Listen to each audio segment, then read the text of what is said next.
আহত হয়েছি।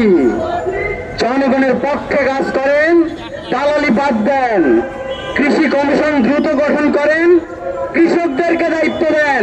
স্বরাষ্ট্রমন্ত্রী, আপনি আর দালালি কইলেন না, মানুষদেরকে বোকা বানায়েন না।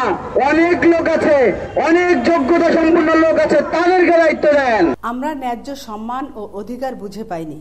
বিভিন্ন রাজনৈতিক দল আমাদেরকে লাঠিয়াল বাহিনী হিসেবে ব্যবহার করে তাদের এজেন্ডা বাস্তবায়ন করে। নেতা হয়, এমপি মন্ত্রী হয়ে তাদের নিজেদের ভাগ্য পরিবর্তন করে। কৃষক শ্রমিক জনতার ভাগ্যের কোনো পরিবর্তন হয় না। বাংলাদেশ ভূমিহীন আন্দোলনের ব্যানারে কৃষক, প্রান্তিক জনগোষ্ঠী এবং ভূমিহীনদের অধিকার আদায় এক মানববন্ধনে বক্তারা এসব কথা বলেন। জাতীয় প্রেস ক্লাবের সামনে অনুষ্ঠিত সভায় ভূমিহীন বিভিন্ন শ্রেণী পেশার মানুষের রাষ্ট্রের মালিকানার ন্যায্য হিস্সা সহ বিভিন্ন দাবি তুলে ধরেন।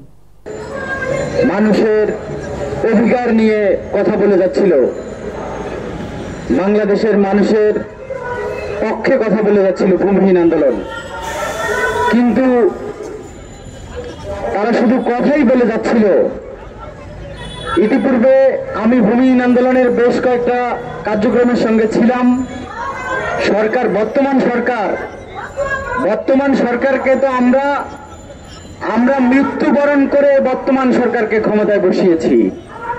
আমরা আমাদের মৃত্যুর মধ্যে দিয়ে এই সরকারকে ক্ষমতায় বসিয়েছি, তার মানে স্বরাষ্ট্রমন্ত্রী কৃষি মন্ত্রণালয় চালাবে, এটা হতে পারে না।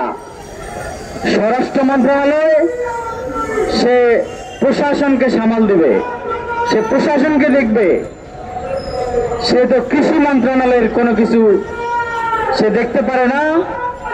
এই জায়গাতে আমরা মনে করি একটা বৈষম্য হয়েছে। দ্রুত বাংলাদেশের কৃষকদের পক্ষে কাজ করেন, ভূমিদস্যুদের থেকে ভূমি দখল করে বাংলাদেশকে সোনার বাংলা গঠনে এগিয়ে আসেন, এই প্রত্যাশা রেখে আমি আমার বক্তব্য এখানে শেষ করছি। সকলকে ধন্যবাদ। অপমান, বাড়ি ভাঙচুর, রাস্তায় নিয়ে মারধর, অনেক অত্যাচার অবিচার করেছে। আমি সংগঠন হিসাবে কাজ করেছি বলে আমার টাকা, হাঁস, মুরগ অনেক কিছু নিয়ে আমাকে অত্যাচার অবিচার করেছে, কারণ আমি অহিংসতে কাজ করেছি বলে। আমরা বিগত